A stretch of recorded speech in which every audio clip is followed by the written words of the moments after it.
예수께서 와서 보시니 나사로가 무덤에 있은지 이미 나으리라.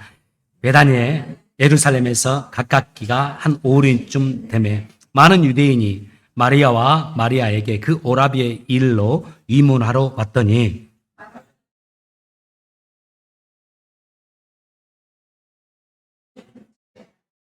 마르다가 예수께 여짜보되 우리 주께서 여기 계셨더라면 내 오라비가 죽지 아니하였겠나이다.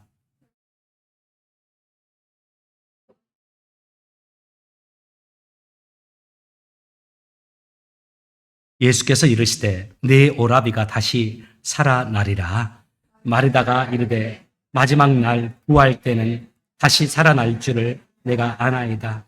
예수께서 이르시되 나는 부활이요 생명이니 나를 믿는 자는 죽어도 살겠고 무릇 살아서 나를 믿는 자는 영원히 죽지 아니하리니 내가 믿느냐. 같이 한번 읽겠습니다. 이르되 주여 그러하에다. 주는 그리스도시요 세상에 오시는 하나님의 아들이신 줄을 내가 믿나이다. 아멘. 예, 자리에 앉으시기 바랍니다.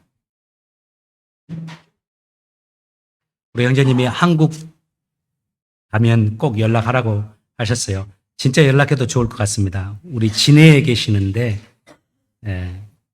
진해에 가면 봄에는 정말 군항제, 벚꽃, 여러분 아시죠? 워싱턴 벚꽃은 상대가 안 됩니다. 우리 형제님들이 워싱턴 와가지고 청년들하고 이번에 벚꽃 축제 갔잖아요. 워싱턴 벚꽃 축제를 갔는데 좀 실망한 모양이에요. 아마 진해 군항제 한 3분의 1 정도밖에 안 되죠.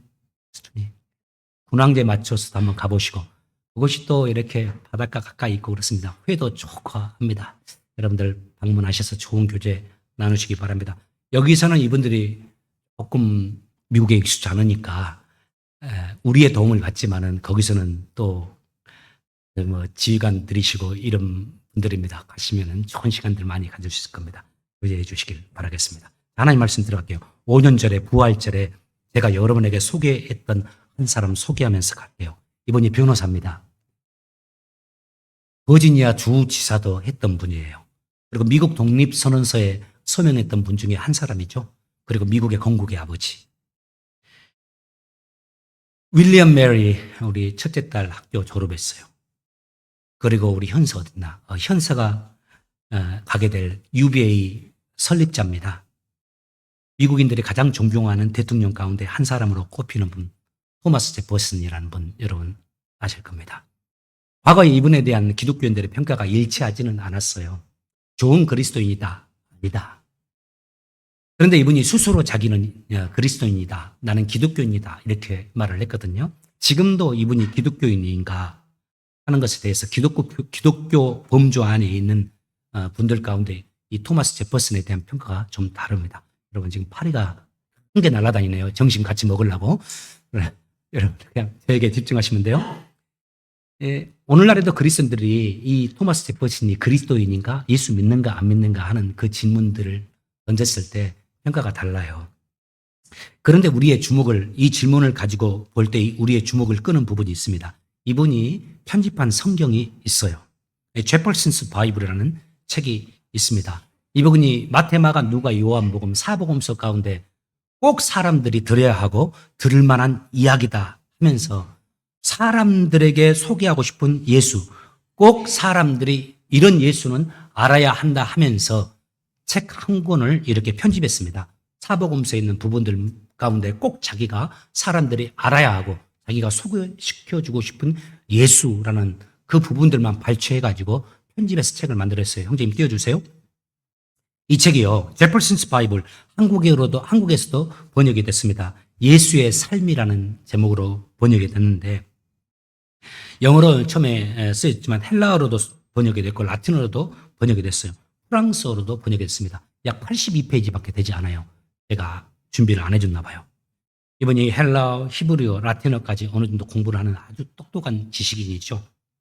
그런데 그분이 편집한 그 제퍼슨스 바이블이라는 책에 특징이 있습니다. 82쪽에 대한 예수님의 행적에 대한 이야기인데 하나가 없어요. 예수님의 기적이 단 한 번도 그 책에 나오지 않습니다. 그 책의 마지막 구절이 이렇게 끝납니다. 마태복음 27장 60절로 끝나요. 바위 속에 한 자기 새 무덤에 넣어두고 큰 돌을 굴려 무덤 문에 넣고 가니라. 이 예수님의 죽으심으로 끝나요. 그가 소개하고 싶었던, 사람들에게 소개하고 싶었던 예수, 그가 꼭 사람들이 예수에 대해서는 이것을 알아야 한다라고 말하고 싶었던 모든 구절 가운데 주님의 부활하심에 대한 구절이 없고 예수님의 죽으심으로 그 책이 끝납니다.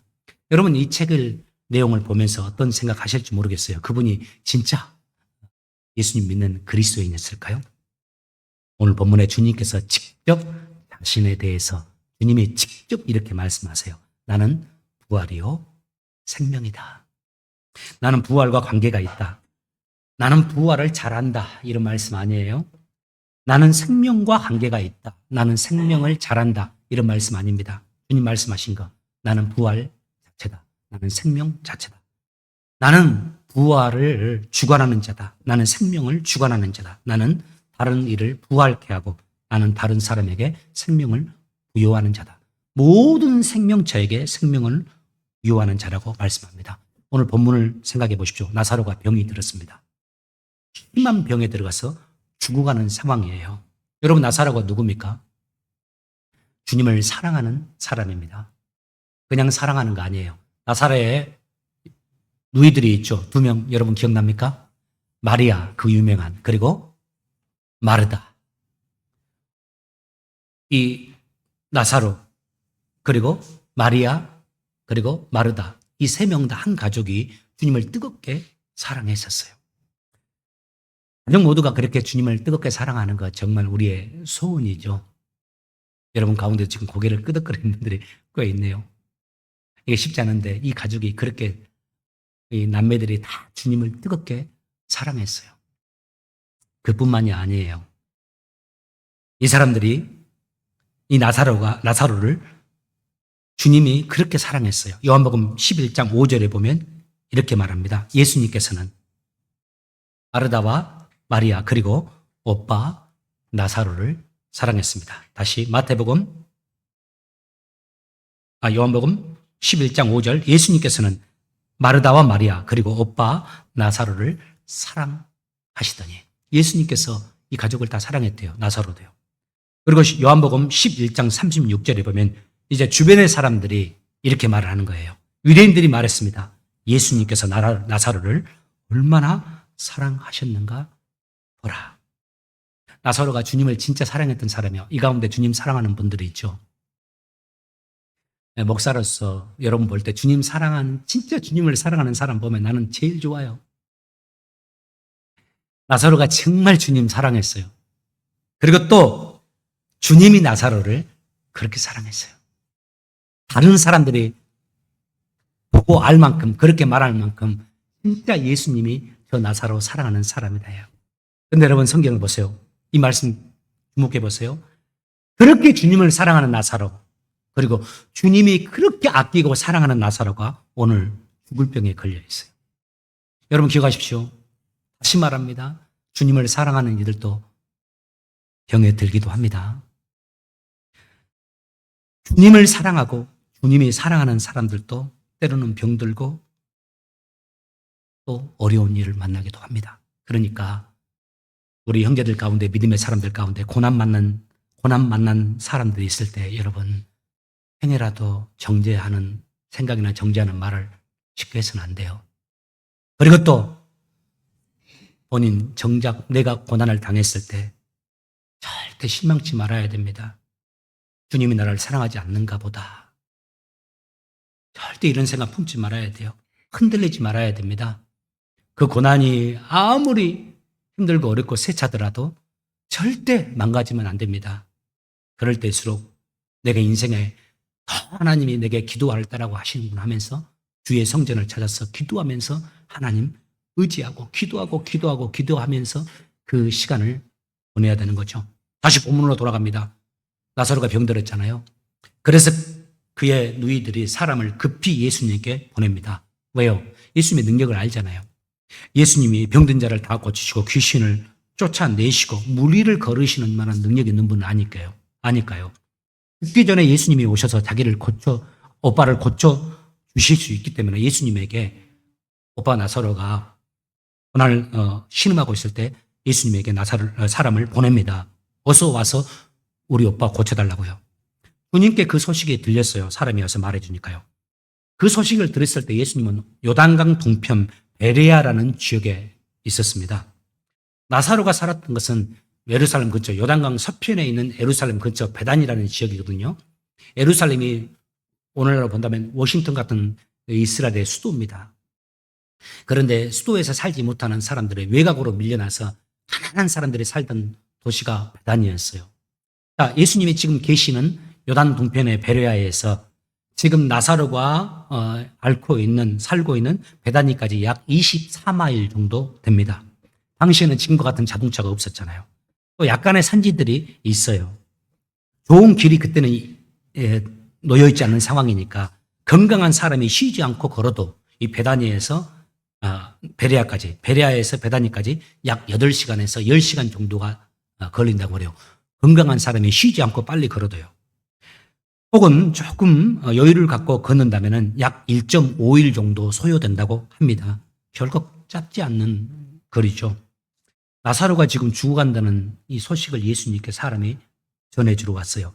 이 소식 듣고서 예수님이 나사로를 그렇게 사랑하니까 서둘러서 베다니로 향해야 되잖아요.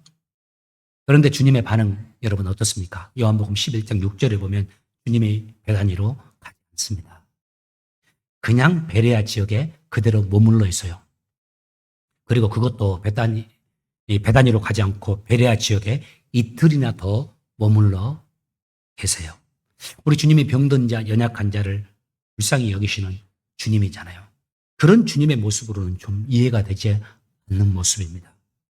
그러다가 안타까운 일이 생깁니다. 베다니에 있는 나사로가 죽습니다.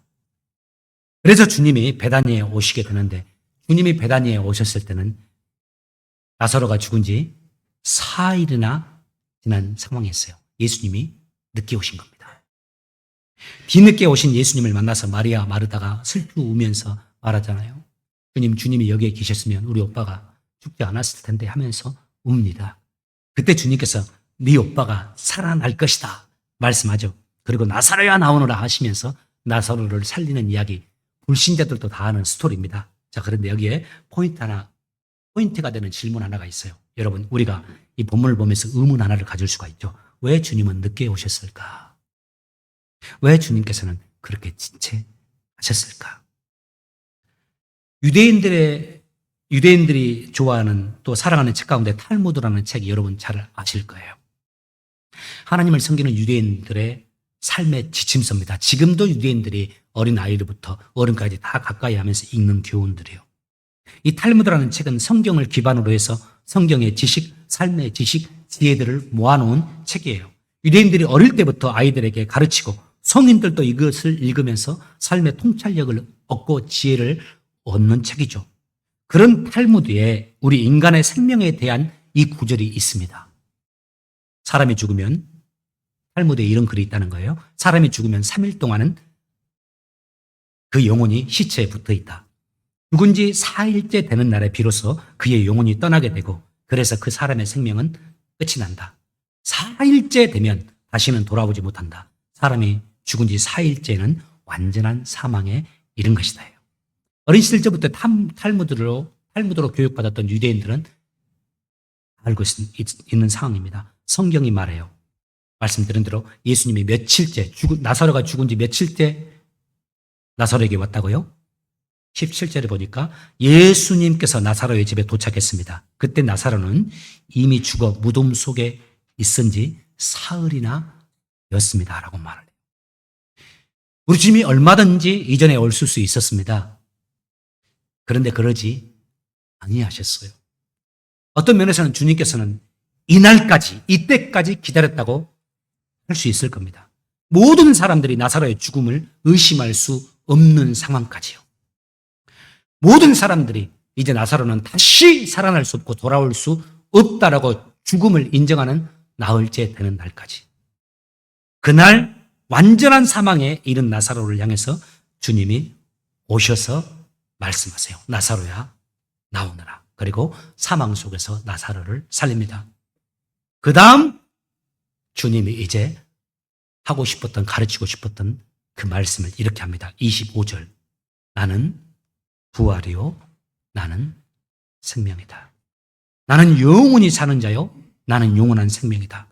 그러시면서 또 한 가지 말씀을 하세요. 저는 이번 부활절에 이게 그렇게 감동이 되더라고요. 나는 부활이요 나는 생명이다. 이 말씀만 하시고 끝난 게 아닙니다. 그 다음 말씀이 이 말씀이에요. 나를 믿는 자는 이 부활에 참여하는 은혜를 힘있게 될 것이다. 내가 그를 부활케 하고 내가 그에게 생명을 줄 것이다. 물론 나사로가 죽었다가 다시 살아난 것은 완전한 부활은 아닙니다. 또 나사로도 더 살다가 죽었으니까요. 일시적인 부활입니다. 그런데 주님께서 이 일시적인 부활의 사건을 통해서 우리에게 가르쳐 주고자 했던 거죠. 영원한 부활이 있다는 것을 우리 유대인들에게도 그리고 지금 우리에게도 이 말씀을 통해서 가르쳐 주고자 하는 겁니다. 사랑하는 여러분, 우리 주님은 부활의 주님입니다. 우리 주님이 우리 죄를 위해서 십자가에 죽으시고 죽으신 지 3일 만에 부활하셨어요. 그리고 주님이 그뿐 아니라 주님을 믿는 자를 부활케 하리라고 약속해 주셨습니다. 우리를 부활로 인도해 주시겠다고. 여러분, 보이는 이 세상의 전부가 입니다. 2025년을 부활절을 지내면서 이 사실 하나 여겼으면 좋겠어요. 이 보이는 세상의 전부가 아닙니다. 흙으로 만들어진 이 육체의 생명이 전부가 아닙니다. 우리 육체의 생명, 저도 이제 55년 지냈습니다. 70년, 80년, 우리 권사님 같은 경우는 90년에 가까워지고 하는데 이 육체의 삶을 가지고 하나님의 정하신 인생 다 되었을 때는 우리도 이 육체의 삶을 떠나야 할 겁니다. 산산이 부서질 거예요. 근데 거기서 끝나지 않고 우리의 영이 부활체로 부활의 몸을 입게 될 거예요. 그리고 그 부활의 몸을 가지고서 주님이 우리를 예배하신 저 하나님 나라에서 우리가 영원히 행복하게 살 거예요. 저는 이 부활의 은혜가 저와 여러분에게 함께 하기를 바라요. 우리 함께 예배드리는 우리 자녀들 한 사람 한 사람 모두 다 또 주님의 나라에서 이 부활에 참여해서 기쁨을 누릴 수 있기를 바랍니다.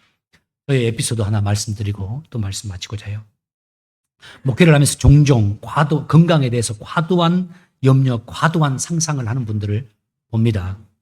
예컨대 언제부터인가 좀 위가 통증이 생기면 본인 스스로 온라인을 좀 서치해가지고 아 이거 위암이구나 하는 생각을 갖는 거예요. 이게 한 달 길어지고 2달 길어지면 이제 그 생각을 더 지는 거죠. 그래서 목회자인 저에게 와서 목사님 아무래도 암 같아요. 저를 위해서 기도해 주세요. 이렇게 기도 부탁 안 하는 분들이 있어요. 제가 보면 영 아니거든요. 위궤양도 아닐 것 같구만. 말씀을 아무리 드려도 소용없어요. 보통 한 60대 지나면 그런 경우가 많이 있는 것 같아요. 왜냐하면 60대 지나면서 여기저기 신체 과거가 다르게 이상이 생기니까요. 말씀드려도 소용없습니다. 괜찮다고 해도 소용없어요. 그때 그런 모습 보면 참 답답한 분이시네 이런 생각이 듭니다. 그런데 여러분 이런 모습 남의 일만 아닌 것 아시죠? 저희들도 그렇게 될 때가 있잖아요. 몇 달 전부터 제가 소화가 되지 않고 복통이 심했습니다. 또 복통으로 끝나지 않고 뒤쪽 통증으로 이어지더라고요. 그러더니 어느 순간부터는 구역지라고 이 구토까지 나와요. 온라인에 찾아봤습니다. 이 증상이 보니까 췌장암이요. 다른 증상도 살펴봤더니 이건 완전히 췌장암이라. 그것도 말기. 췌장암 말기 생존율, 살 수 있는 확률, 수술해도 1%입니다. 죽음을 준비해야죠. 스트레스를 받다가 금요일 날 통증이 더 심해져가지고 금요일 정말 제 와이프가 옆에 증인이니까 거의 잠을 못 잤어요. 등이 너무 아파서. 앞에도 아프고, 배도 아프고. 토요일 날 일어났더니 그 주 토요일 날 더 심해지니까 이거 걱정이 되는 겁니다. 목사의 첫 번째 걱정. 주일 예배를 내일 인도해야 되는데 주보는 다 만들어 놓고 하겠는데 그가 예배를 인도할 수 있을까 자신이 없어지는 겁니다. 그래서 제가 장윤서 목사님께 전화했습니다. 내일 설교하라고. 이 부목사님들은 이게 제일 고통스러운 부탁입니다. 설교하라는 것은 좋은데 내일 하라고.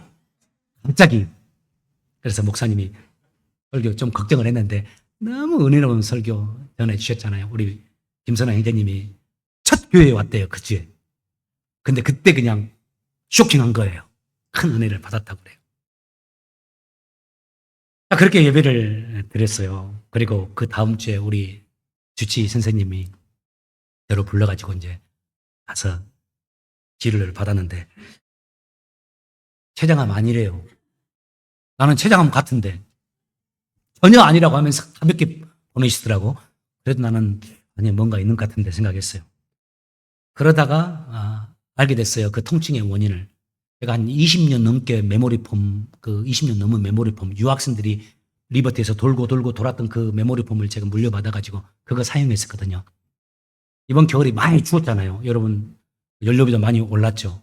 추워서 제가 작은 장판 같은 거, 전기장판 하나 사가지고 등에다 깔고 아주 뜨겁게 보냈습니다. 메모리폼 아주 그거 좋지 않는 거잖아요. 그 뜨거운 것 올려놓으면.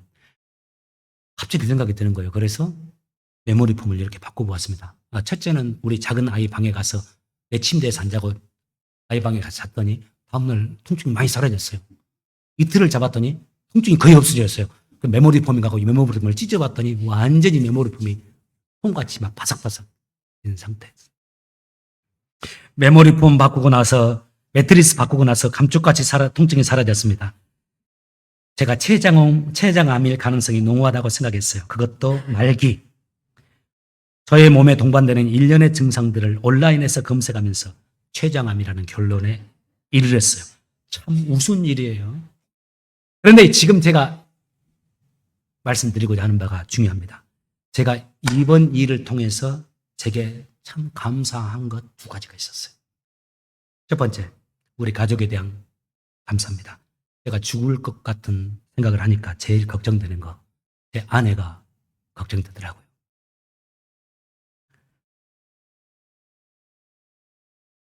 처가친가 저희 가족은 친척이 한 명도 없습니다. 우리 고 박사님은 명절 되면 아버님이 장인어른이 이렇게 찾아오시는데 우리는 찾아올 장인도 없고 형제도 없고 동생도 없고 아무도 없어요. 나 죽으면 우리 와이프는 혼자 이걸 어떻게 할까? 남겨줄 돈도 없는데 걱정이 되는데 또 생각해 보니까 좋더라고요. 우리 첫째, 둘째가 있잖아요. 첫째 저렇게 조그만 해도 야무집니다. 대단히. 야무진 첫째가 있고 둘째 얼마나 사랑이 넘치는지 몰라요. 가끔 짜증은 내지만 첫째 야무지고 둘째 사랑이 있으니까 엄마 잘 하겠구나. 걱정이 없어지더라고요. 그거 감사했어요. 근데 더 감사한 건 내가 죽음을 생각하는데 제 마음에 어떤 두려움도 없는 겁니다. 내가 나를 발견하는데 순간적으로. 세상에 대한 어떤 미련도 없고 더 살고 싶다. 하나님 더 이렇게 해주세요. 그 마음이 하나도 없고요. 두려움도 하나도 없고요. 오히려 내가 이런 처음이었어요. 이런 마음이 든 게. 주님의 나라에 대한 기대와 소망. 주님의 나라에 대한 기대와 소망이 내 마음을 확 채우고 있는 거예요. 부활 신앙, 부활의 소망이 제 마음에 자리 잡고 있는 것을 내가 보면서 참 놀랐습니다. 제 마음을 보면서. 이것이 어떻게 가능할까? 이런 생각을 했어요. 어르신들이 세상을 떠날 때 어떤 분들은 정말 웃으면서 떠난다고 하잖아요. 아무나 그런 거 아니거든요. 그래서 내가 하나님께 내가 이렇게 이 마음을 가질 수 있도록 성령께서 내 마음을 충만하신 거 감사합니다. 이 감사 기도를 드렸어요. 그리고 또 하나님 제가 지금 이런데 앞으로 또 얼마나 더 살지 모르지만 숨을 거두는 그 순간에도 제 안에 있는 이 부활신앙 내 안에 자리 잡고 있게 해달라고. 그래서 내가 이 땅에서 하나님이 나를 보내신 그 수명이 다해서 이 땅을 떠날 때 그때에도 이렇게 평안하게 오히려 이제 간다. 오 주여 주님께 감사합니다 하면서 갈 수 있도록 하나님 나에게 은혜를 베풀어 달라고 그렇게 기도하는 또 감사하는 시간이 되었어요. 여러분, 부활을 소망을 가진 자는 이 땅에서 더 살아도 괜찮고, 이 땅을 떠나가게 된다면 더 괜찮고 더 좋은 것입니다. 예수님을 나의 주인으로 모시고 살아가는 자는 모두가 다 이 부활에 참여하는 은혜를 힘입기 때문입니다. 우리 이제 선한 형제님이 예수님을 영접했잖아요. 이 예수 안에 있는 순간부터 예수 안에 있을 순간까지 부활의 은총을 힘입을 자가 되었죠. 지금 이곳에 계신 여러분 모두가 다 이 부활 은혜를 힘입은 자들인 줄 압니다. 여러분, 이 땅의 삶 몇 년을 사시든지 어떻게 사시든지 부활의 날을 소망하면서 부활의 주님을 바라보며 사시고, 우리가 세상에 살아가지만 시선을 세상에 빼앗기지 말고 오직 주님께 시선을 고정하면서 주님의 제자로서, 주님의 자녀로서 멋지게 하루를 살아도 정말 감사하면서 주님처럼, 예수님처럼 사랑하며 섬기며 찬송하며 기쁨으로 사시길 바랍니다. 요즘 아침에 저 오면서 마스크 쓰고 왔어요. 비염이 심해서. 저도 비염이 늘 있었던 사람이라. 자, 이런 꽃가루 날릴 때 되면 우리 마음속에 A, B 다음에 알파벳. 이거 뭐야? 이 꽃가루가 이렇게 많아? 그럴 수 있죠. 미국이니까 가능한 거예요. 얼마나 좋은 봄의 날씨예요. 주님의 눈으로 보면 모든 것이 감사합니다. 우리가 얼마나 살지 모르지만 감사하고 더 사랑하며 살기 바라시고, 주님 이 땅에 오실 때 다 부활에 참여하고, 혹 주님 오시기 전에 우리가 먼저 세상을 떠난다면 또 영으로 주 앞에 섰을 때 부활의 은혜를 다 힘입어서 할렐루야 찬양하면서 저희 모두 다 천국에서 인사하고 감사하고 축복할 수 있는 저희 모두가 되시길 바랍니다. 여러분은 다 천국 갔는데, 부활에 참여했는데 보니까 장 목사님이 없네. 그거 두려운 일이죠. 그러나 제 마음에 확신이 있어요. 예수님이 나의 구주니까 나는 예수님을 내 구주로 지금 영접하며 사니까요. 혹시 저 안 보이걸랑 의심하지 마시고 찾아보세요. 아마 거기 있을 거예요. 우리 모두 다 주의 나라에서 만나서 기뻐하고 찬송하며 감사하고 하나님께 영광 돌릴 수 있는 우리 모두가 되시길 예수 이름으로 축복합니다. 우리 다 같이 자리에서 일어나셔서 찬양하면서